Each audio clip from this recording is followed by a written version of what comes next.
오늘은 다니엘서 2장 25절에서 30절까지 말씀 묵상하겠습니다. 2장 25절에서 30절까지 말씀입니다.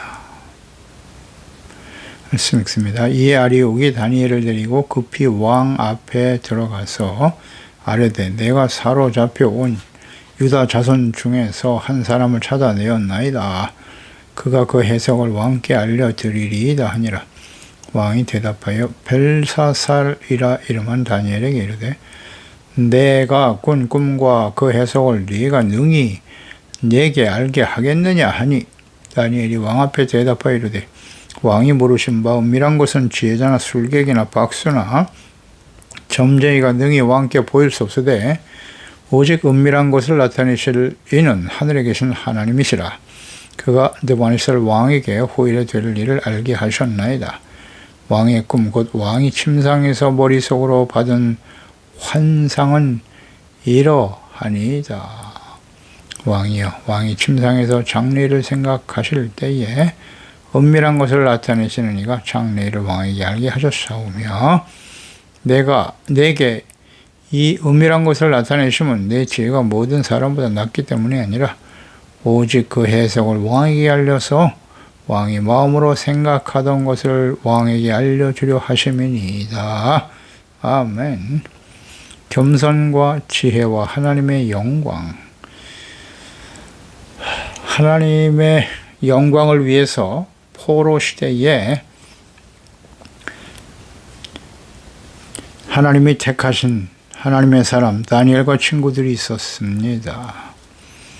하나님께서 하시는 장차 일어날 일들을 알게 하시려고 느부갓네살 왕의 꿈을 꾸게 하셨고 그 꿈의 내용을 누구도 알 수 없는 상황을 만드셨죠. 근데 다니엘은 하나님께서 하시는 일임을 알고 믿었어요. 그래서 하나님께 기도하면 하나님께서 가르쳐 주실 것이다 라는 믿음, 또 겸손히 자신의 영광을 나타내고자 함이 아니라 오직 하나님의 영광을 나타내기 위해서 친구들과 합심으로 기도할 때 하나님께서는 이처럼 하나님을 경외하는 사람들, 믿음과 겸손으로 주의 영광을 위해 기도하는 사람들에게 응답하시는 것입니다. 그래서 환상으로 꿈을 알게 하셨고 하나님을 경외하는 다니엘과 친구들, 그들과 모든 제자들이 죽음에 직면했을 때 하나님께서 그들의 기도에 응답하심으로써 모든 지혜자들의 생명을 구하고 장차 이루어질 하나님의 일과 주의 역사를 증거하고 나타냄으로써 하나님의 영광을 증거하는 기회가 된 것입니다. 자, 하나님께서 이처럼 지혜로 계시하여 주실 때, 열어서 보게 하실 때 비로소 우리는 하나님께서 하실 하나님과 그분의 뜻, 계획 이런 것들을 알 수 있게 되는 것입니다. 이처럼 우리가 다니엘처럼 하나님과 교제하고 하나님을 알아야죠. 하나님이 어떤 분이신지를 알고 그분께 기도하고 또 기록된 하나님의 말씀에 나타난 하나님의 뜻을 바르게 깨달아 지혜와 계시의 정신, 지혜와 계시의 영으로 우리가 하나님을 알고 그분의 뜻을 알며 살아간다고 하는 것은 놀라운 은혜이기도 하고, 이런 지혜와 능력을 주신 이유는 어둠 속에 하나님의 뜻을 깨닫지 못하고 죄악 가운데 죽어가는 사람들을 살려내기 위해서, 그들을 구원하기 위해서 우리에게 알게 하셨다는 사실을 잊지 말아야 합니다. 25절에 이제 아리옥, 군대 장관이었던 아리옥, 친위대장 다니엘의 말을 듣고 즉시 그를 데리고 왕에게 나갑니다. 그러면서 말하기를 내가, 또 자기 자신을 강조하네. 내가 사로잡혀 온 유다 자손 중에서 한 사람을 찾아내었나이다. 그가 그 해석을 왕께 알려드리리이다. 이미 다니엘이 나가서 시간을 주시면 알게 하신다고 말했습니다. 네, 역시 자신의 공로인 것처럼 나타내려고 하는 아리옥의 모습을 볼 수도 있죠. 대부분의 사람들이 다 그렇습니다. 조그만 일 하나도 자신의 공적과 자신의 영광이라고 생각하는 일반적인 사람들의 모습이죠. 바벨론 모든 지혜자를 죽여야 하는, 또 왕의 명령을 수행할 수밖에 없었던 그런 상태였죠. 아리옥은. 이 다니엘의 발견, 이건 절망과 어둠에서 발견한 한 줄기 빛과 같았을 것이고 즉시 왕에게 자신에게 나아가 다니엘을 소개할 수 있었다는 것입니다. 26절에 왕이 대답하여 벨르사살이라 이름한 다니엘에게 이르되 내가 꾼 꿈과 그 해석을 내가 진정 내게 알게 하겠느냐? 이 왕의 질문. 할 수 있는가? 그 바벨론의 모든 지혜자들, 술사들, 박사들도 할 수 없는 일을 유다에서 포로로 끌려온, 물론 탁월한 지혜를 가졌다고 하는 것을 이미 검증된 사람이긴 하지만 그 청년이 과연 이것을 알 수 있을까? 회의적인 태도로 물은 것으로 보입니다. 과연 유대에서 온 포로 청년이 알 수 있을까? 내가 나에게 말해줄 수 있겠느냐? 회의적으로 대하는 질문이기도 하지만 또 한편은 기대하는 마음도 있었을 것입니다.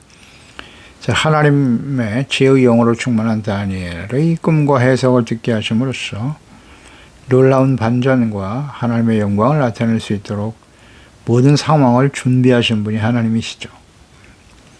이제 이 포로로 끌려 모든 지혜자들은 알 수 없고 죽을 수밖에 없는 상황에 놓여 있는데 포로로 끌려온 이스라엘, 유다의 한 청년이, 어린 청년이 자신에게 이 뜻을 알게 할 수 있을까? 그래서 이제 바벨론이 자신들이 대단한 지혜와 능력을 가진 나라인 것처럼 교만했을 텐데 유다의 한 청년에게 임하셔서 하나님의 뜻을 알게 하시는 주의 영광을 나타내게 하심으로써 하나님의 역사의 주인이심을 깨우쳐 주려고 하는 주님의 뜻인 것이죠. 27절에 다니엘이 왕 앞에 대답하여 이르되 왕이 부르신 바 은밀한 것은 지혜자나 술객, 박수, 점쟁이 등이 왕께 보일 수 없어요. 이미 경험하셨죠. 오직 은밀한 것을 나타내실 이는 하늘에 계신 하나님이시다. 즉 다니엘이 증거하고 있는, 다니엘이 섬기는 이스라엘 하나님 여호와는 하늘에 계신 하나님이시라는 거예요. 이걸 분명히 느부갓네살 왕에게 증거하면서 그런 꿈을 꾸게 하신 분은 하나님이시고 느부갓네살 왕에게 후일에 될 일을 알게 하셨나이다. 장래 일어날 일을 왕에게 알려주셨다는 걸 분명히 밝히고 있고요. 왕이 꾼 꿈의 내용은 이와 같습니다. 머릿속으로 받은 환상은 이러하니이다.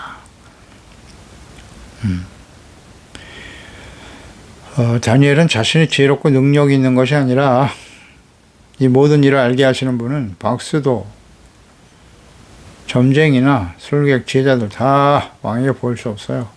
오직 하늘에 계신 하나님뿐이다. 그 하나님이 알게 하시는 것이다 라고 분명히 밝히고 있죠. 하나님께서 자신에게 지혜와 능력을 주시고 환상을 통해서 해석을 알게 하셨지만 다니엘은 이 일로 자신의 영광을 얻는 기회로 삼으려고 하지 않았어요. 오직 하나님이 하시는 일이고 하나님께 영광을 돌리는 겸손한 태도를 가지고 있습니다. 하나님이 이런 사람들을 사용하시는 거예요. 이번 기회에 포로로 끌려온 절망적인 상태에 살아갈 수밖에 없는 포로이지만 입신양면하고 출세하는 기회로 삼아야 되겠다. 하나님이 없는 사람, 하나님을 믿는 사람들 중에 그런 사람들 많죠. 하나님을 이용해서 자신의 출세, 재물, 명예를 얻으려고 하는 사람이 얼마나 많습니까? 정말 추하지 않습니까? 에휴, 주여. 우리도 그런 사람은 아닌지를 잘 좀 묵상해 봐야 돼요. 겸손하잖아요. 하나님이 하시는 일입니다. 이것은 하늘에 계신 하나님이시라. 장차 될 일을 보이신 것이다. 후일에 될 일을 보였다. 이 과정을 보면 과거 요셉이 애굽의 바로 왕의 꿈을 해석하는 그런 상황과 동일하죠. 창세기 41장 16절 요셉이 바로에게 대답하여 이르되 내가 아니라 하나님께서 바로에게 편안한 대답을 하시리이다. 25절에 요셉이 바로에게 아뢰되 바로의 꿈은 하나라. 하나님이 그가 하실 일을 바로에게 보이심이 있다. 정확하게 일치하고 있죠. 그러니까 요셉과 다니엘, 또 당시의 권력자였던 애굽의 바로 왕과 또 바벨론의 느부갓네살 왕, 그들에게 꿈을 꾸게 하셨다는 거예요. 동일하게. 그러니까 장차 역사 속에 일어날 일을 하나님이 미리 아시잖아요. 하나님은 다 알고 계세요. 이걸 인정해야 됩니다. 그리고 그 되어질 일들을 아무도 모르고 오직 요셉과 같은 사람. 요셉은 어떤 사람인지 알죠? 요셉은 하나님께 대한 절대적인 신뢰와 믿음을 가진 사람이에요. 자신에게 되어지는 모든 일들이 하나님의 비전과 하나님의 뜻을 이루어가는 과정임을 확신하고 있었던 사람이죠. 흔들리지 않았어요.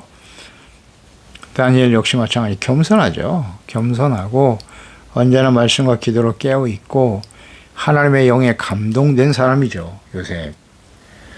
요셉 완전한 사람입니다.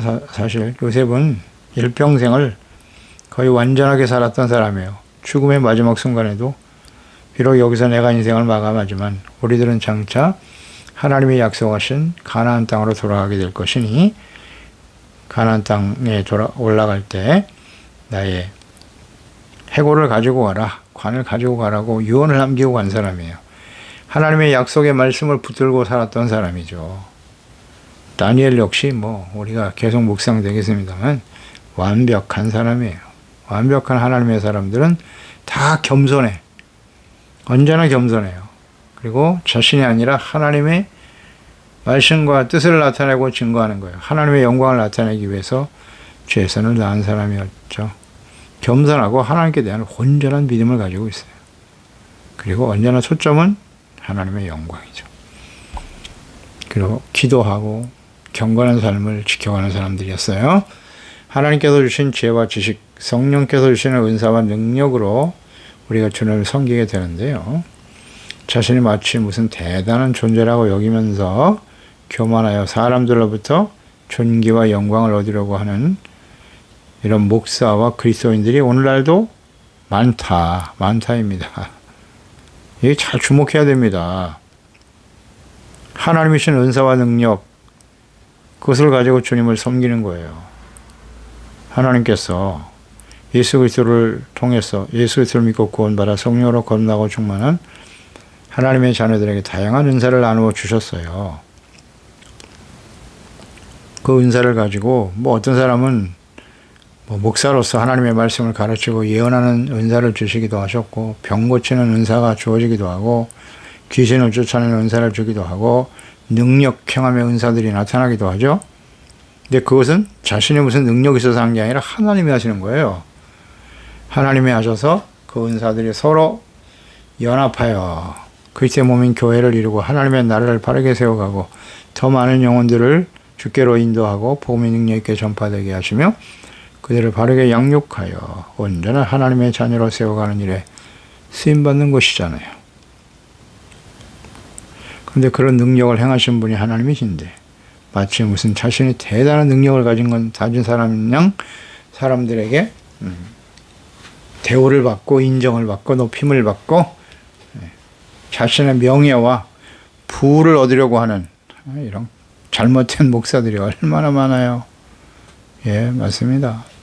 이건 정말 조심해야 돼요. 존귀와 영광을 자신이 받으려고 하는 거예요. 그래서 나중에 더 타락하면 이제 교주가 되는 겁니다. 내가 하나님이야.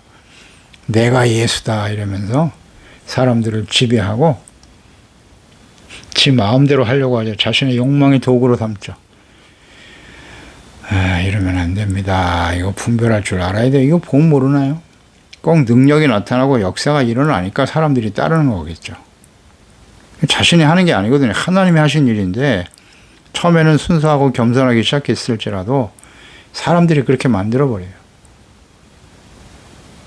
예수님처럼 수많은 사람이 예수님을 따라다녔어요. 병 고치셨죠. 귀신 쫓아내셨죠. 이런 능력을 해하니까 얼마나 많은 사람들이 모여서 오병이어로 수만 명을 배불리 먹이시죠. 이 나라의 왕이 되어주세요. 왕이 되어주세요. 나는 이 세상의 나라의 왕이 아니야. 하나님의 나라를 세우기 위해서 오셨다는 것을 잊지 않고 흔들리지 않죠. 십자가를 지시잖아요. 그렇게 예수님을 따라가야죠. 쉽지 않은 일입니다. 쉽지 않은 일이에요.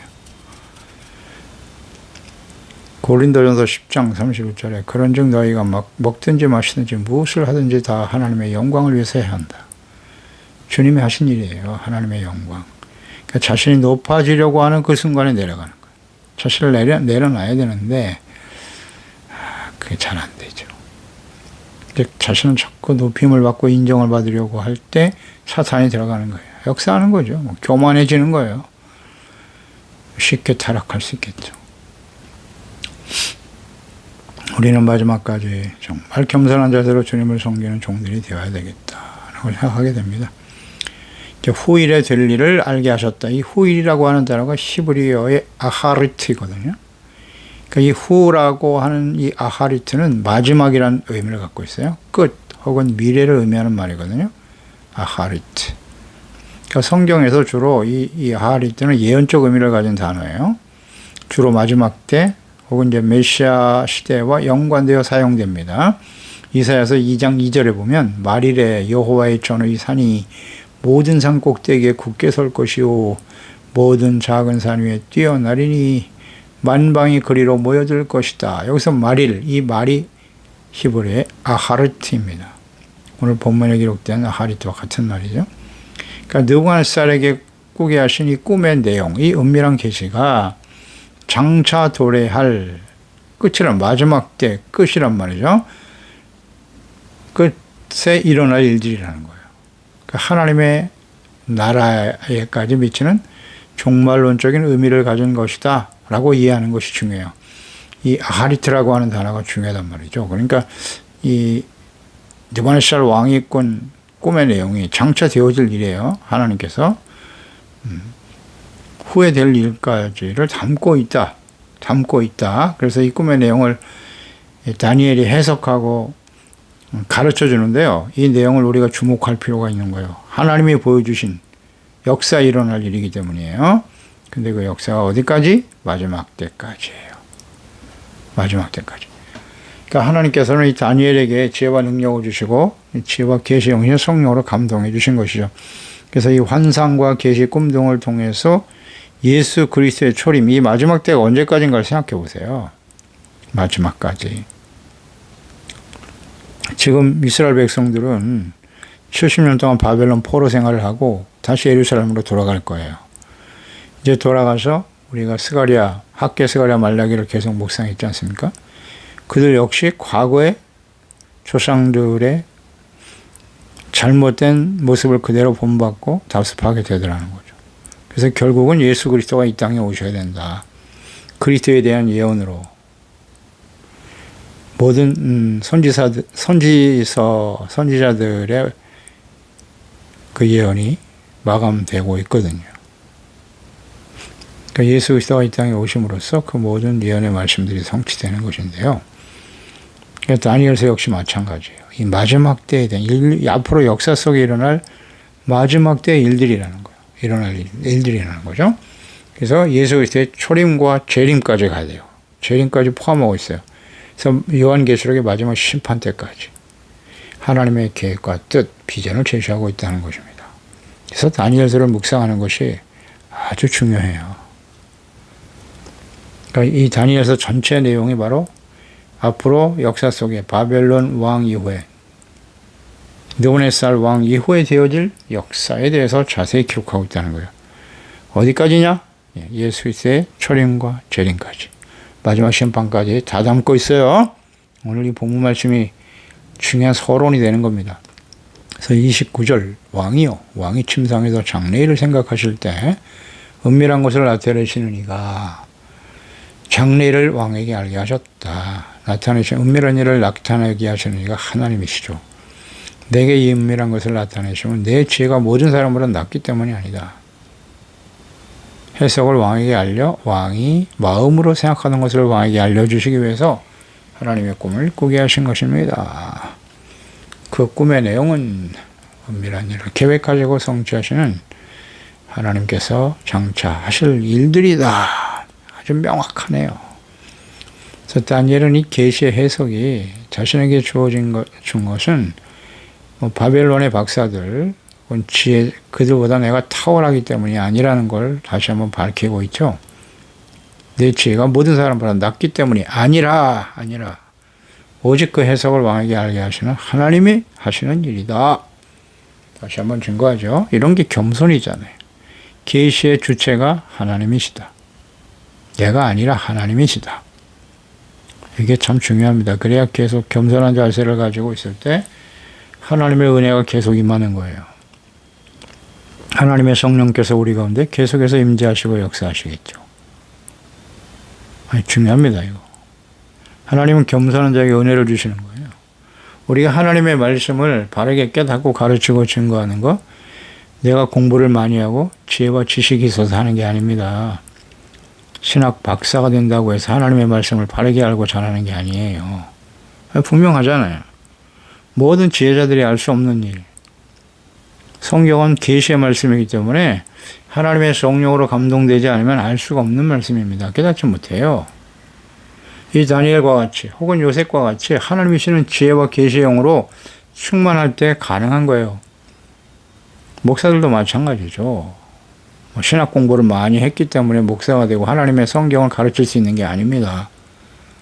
하나님의 영으로 거듭나고 하나님의 말씀, 성경 말씀에 대한 바른 이해와 깨달음이 자신이 아니라 하나님이 주체예요. 하나님이 지혜를 주셔야만 알 수 있는 거라고요. 그런데 어느 정도 목회에 성공하고 성도들이 많아졌다고 해서 이제 기도하지 않고 성령님의 인도하심을 받지 않아도 자신이 하고 증거하는 말들이 다 진리고 올바른 하나님의 뜻일까요? 아니라니까요. 계속 성령님의 인도하심을 따라야 돼요. 그냥 겸손해야 된다고요. 겸손하잖아요, 이 다니엘. 내가 이렇게 대단한 사람이기 때문에 나의 말을 들으시오? 아니, 교만하잖아요. 교만 가운데 무슨 하나님의 성령이 역사하십니까? 아니, 말 들어보면 몰라요. 행동을 보면 모르겠습니까? 아니, 교만하잖아요. 교만한 자는 하나님 대적하십니다. 겸손한 자에게 은혜를 주시는 거예요. 하나님의 성령과 지혜, 영신, 성령께서 우리 가운데 계속 역사하시려면 우리는 계속 심령이 가난한 자, 겸손한 자를 유지해야 하는 거예요. 늘 하나님의 말씀 앞에서 자신이 얼마나 부족하고 연약한 자인가를 깨닫고 또 회개하고 돌이키고 성령의 도우심을 구하는, 내가 하는 말은 다 진리예요? 내 말을 따르시오? 이거 다 가짜입니다. 교만한 자들은 하나님이 대적하세요. 그들과 하나님이 함께 하시지 않아요. 아무리 유명한 목사가 되고 사람들로부터 수많은 사람들에게 인기를 누리는 목사라고 해서 그 사람들의 말이 다 진리인가요? 아니요. 교만하면 끝나는 거예요, 그냥.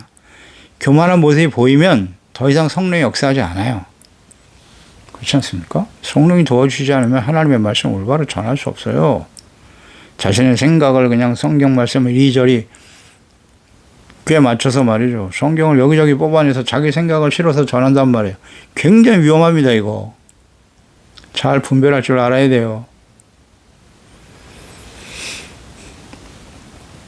하나님이 하시는 거예요. 하나님이 주체라는 거 잊지 말아야 돼요. 장차 모든 역사를 섭리하시고 주관하시는 분이 이스라엘의 하나님이시다. 그러니까 다니엘의 하나님 여호와이심을 알게 하기 위해서 이 꿈을 꾸게 하신 것입니다. 그러므로 역사의 주인은 하나님이시다. 그러니까 겸손해야죠. 이 하나님을 알고 늘 하나님 앞에 서 있는 사람이 겸손한 사람이에요. 더 이상 하나님 말씀을 깊이 묵상하지 않고 온전한 예배자로서 저 하나님 앞에 기도하고 그 말씀 앞에 드러난 자신의 교만하고 어리석은 모습을 깨닫고 회개하고 돌이키는 자가 겸손한 자예요. 나는 완벽한 자가 된 것입니까? 신앙생활을 오래 했고 목사가 되고 장로가 되고 재직이 되었고 내가 교회를 위해서 주를 위해서 얼마나 헌신했고 이게 외식하는 자가 되는 거예요. 위선적인 신앙. 이게 다 교만입니다. 철저하게 자기중심이에요. 내 생각은 옳고 당신은 다 틀렸어? 아니죠. 언제나 겸손해야 됩니다. 우리는 완전하지 않아요. 한순간에 죄악 가운데 빠져 사탄의 종로로 살 수 있어요. 우리는 겸손해야 됩니다. 하나님 앞에 서는 수밖에 없어요. 말씀과 제대로 깨어있는 경건의 훈련을 계속하지 않으면요 겸손할 수밖에, 교만해질 수밖에 없다니까요. 역사의 주인이 하나님이시잖아요. 느부갓네살 왕에게는 이 일로 하나님을 알 수 있는 기회가 주어진 거예요. 지금 다니엘을 통해서 이스라엘 하나님 여호와 하나님을 알 수 있는 기회가 주어지는 거죠. 그러니까 모든 시대에 역사의 주인이신 하나님께서 이 모든 일을 행하시는 분임을 우리는 인정하고 있습니까? 적용 질문입니다. 현재와 미래에 일어날 일, 지금 일어나고 있는 일도 마찬가지고요. 장차 되어질 일, 역사의 주인이 하나님이심을 알고 믿고 있습니까? 알고 있나요? 예수 그리스도의 재림이 역사 속에 실행될 것이며 요한계시록의 마지막 심판에 대한 예언의 말씀들이 성취될 것을 진정 알고 믿고 있습니까? 막연하게 살면 안 된다 그랬어요. 하나님을 알고 성경을 아는 사람은, 하나님의 뜻을 아는 사람들은 장차 되어질 모든 일들이 하나님의 역사의 주인이신 하나님께서 실제로 우리의 삶에 이루실 일임을 확실히 알고 있나요? 일어날 일입니다. 과거 보세요. 성경 보세요. 성경 모든 말씀이 역사 속에 다 실행되었습니다. 성취되었어요. 그게 성경 아닌가요? 예, 예수님 분명히 다시 오실 거고요. 언제 오시느냐? 네, 뭐 그 시간은 하나님 아버지만 아신다고 하셨지만 마태복음 24장에 말씀하셨잖아요. 2414 이 천국 복음이 모든 민족에게 증언되기 위하여 온 세상에 전파될 것인데 그때야 끝이 오리라. 이 천국 복음이 온 세상 모든 민족에게 전파되면 그때가 끝이라고요. 지금 오늘날 이 정보통신 혁명과 같죠. 새로운 산업이 일어나고 있잖아요. 정보통신 산업이 왜 일어났나? ICT의 발전? 우연일까요? 사람이 갑자기 똑똑해진 것입니까? 아니에요. 이 ICT 문명을 통해서 온 세계에 이 천국 복음이 전파되게 하시려고는 하나님의 뜻인 거죠. 어렵지 않아요. 그리고 예수께서 재림하시는 날 온 세상에 온 땅이 다 보게 될 것이라고 하셨잖아요. 그러니까 이 ICT의 발전으로 인해서 예수님의 재림하시는 장면을 온 세계가 이 핸드폰으로 다 손 안에서 다 보고 있겠죠. 다 보는 거예요, 다. 이 모든 일을 이루고 계시잖아요. 그래서 이제 주님이 오실 날에 아주 가깝다. 그럼 우리는 어떻게 살아야 되느냐? 이게 하나님을 알기 때문에. 또 한 개인의 삶의 여정도 마찬가지입니다. 우리가 예수 그리스도를 믿고 구원받은 이후에 우리 인생을 마감하는 그날까지 그 우리의 모든 삶의 여정을 섭리하시고 주관하시고 인도하시는 분도 하나님이시다. 아멘. 이걸 알고 있나요? 예, 우리는 이걸 분명히 믿어야 되는 것입니다. 그래서 앞으로 주어진 생에 우리가 얼마나 될지 모르나 오직 이 천국 복음이 전파되고 그동안 우리에게 깨우쳐주신 하나님의 은혜를 소중하게 여기고 하나님의 진리의 말씀, 진리가 되신 예수 그리스도의 생명의 복음을 전파하고 증거하는 일을 위해서 우리 주변에 또 우리의 주어진 삶의 여정 속에 우리 가정에서는 자녀들을 예수님의 제자로 바르게 세워가는 일에 힘써야 될 것이고 빛된 삶을 통해서 주의 하나님의 영광을 나타내는 겸손한 사람들, 지혜와 계시의 영으로 충만한 성령으로 거듭나고 충만해요. 성령님의 인도하심을 따르는 말씀, 묵상, 기도, 성령의 인도하심을 따르는 경건의 삶, 이걸 잘 지켜가야 합니다. 우리의 삶에 일어날 모든 일이 하나님이 하시는 일임을 알고 있나요? 믿고 있나요? 잠언서 3장 5절 8절 너는 마음을 다하여 여호와를 신뢰하고 내 명철을 의지하지 말라. 너는 범사의 그를 인정하라. 모든 일에 그리하면 내 길을 지도하시리라. 바로잡아 주신다는 뜻이에요. 스스로 지혜롭게 여기지 말지어라. 여호와를 지혜롭게 여기지 말라는 건 겸손해지라는 거죠. 여호와를 경외하며 악을 떠나라. 아멘. 이게 지혜입니다. 이것이 내 몸의 양약이 되어 내 골수로 윤택하게 하리라. 아멘입니다. 하나님을 경외하라. 하나님을 알아야죠. 알고 믿고 순종하는 것이 하나님을 경외하는 거예요. 경건의 삶. 그러면 당연히 악을 떠나게 되겠죠. 악을 버리게 돼요. 겸손한 자에게 이런 은혜를 주시는 겁니다. 우리는 인정하고 있나요? 하나님을 우리의 삶의 여정에. 기도하겠습니다. 하나님 아버지, 오늘도 주의 말씀을 묵상하면서 이 다니엘을 하나님의 사람, 하나님을 경외하는 이 다니엘과 그 친구들에게 당시에 절대 권력자였던 바벨론 왕 느부갓네살이 꾼 꿈을 지혜와 능력을 주사 알게 하시고 이렇게 담대히 나가 증거할 수 있도록 하나님의 기회를 주셨습니다. 비록 하나님의 언약의 백성 이스라엘이 악을 행함으로써 하나님의 공의의 심판 앞에 바벨론의 포로가 되어 끌려와 있지만 하나님께서는 자신의 영광을 언제나 지키시는 분이시죠. 그러기 위해서 당신의 절대 권력자였던 느부갓네살 왕이 그 누구도 알 수 없는 꿈의 내용을 하나님께서 다니엘에게 성령으로 감동하여 주셔서 이 모든 일들은 하나님께서 하시는 일이고 하나님이 장차 이 역사 속에 되어질 일들을 왕에게 알게 하기 위해서 하나님이 이 모든 것을 알게 하시고 증거하는 것이다. 그렇습니다. 언제나 이처럼 다니엘과 같이 겸손한 자, 하나님을 경외하는 자, 그리고 성령님의 인도하심을 따라 진리의 말씀에 대한 하나님께 대한 절대적인 신뢰와 믿음을 가지고 담대하게 하나님과 예수 그리스도 이 생명의 복음을 전파하고 증거할 수 있는 사람들을 통해서 하나님의 역사는 계속된다. 역사의 주인, 우리의 삶의 주인은 하나님이십니다. 그래서 심령이 가난한 자가 돼야 돼요. 끝까지 주님 앞에 서는 그날까지 겸손을 잃지 않게 도와주시옵소서. 주여, 이 말씀을 듣는 우리 모든 지체들 마음을 심령이 가난해 겸손해져야 돼. 그런 사람은 자기의 죄를 깨닫고 눈물을 흘릴 수 있는 애통하는 자가 되는 것이고 주님의 말씀 앞에 온유한 자가 되어 아멘으로 순종하고 의를 생명처럼 소중하게 여기는 복 있는 하나님의 자녀들이 되게 하여 주소서. 장차 되어질 일 예수 그리스도의 재림과 마지막 심판 앞에 영광스러운 모습으로 주님을 맞이할 수 있는 우리 모든 지체와 가족들 자녀들이 되게 하소서. 예수님의 이름으로 기도드립나이다. 아멘.